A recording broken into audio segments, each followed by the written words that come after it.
Assalamualaikum warahmatullahi wabarakatuh. Waalaikumsalam warahmatullahi wabarakatuh. Sugeng enjing para bapak ibu guru usaha kanca-kanca sedaya ingkang kula hormati lan tresnani.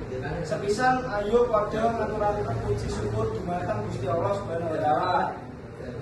Awit saking rahmat lan kehidapanipun kita saged nglumpuk bareng ing papan iki kanthi sehat.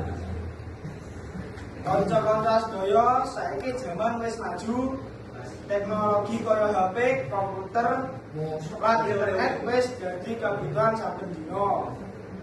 Nanging teknologi kudu digunakake kanthi bener lan migunani. Yen digunakake kanthi salah bisa gawe kecanduan lan ninggal semangat sinau. Mula saka kuwi ayo padha gunakake teknologi kanggo nambah ilmu sinau online lan golek informasi sing positif kanthi mangkono teknologi bisa dadi saran kanggo kemajuan. Dudu malah rusak masa depan. Ayo padha pinter milih lan gunakake teknologi kanthi tanggung jawab. Mugi Gusti Allah tansah maringi kawruh lan pangayuman jumateng kita kabeh.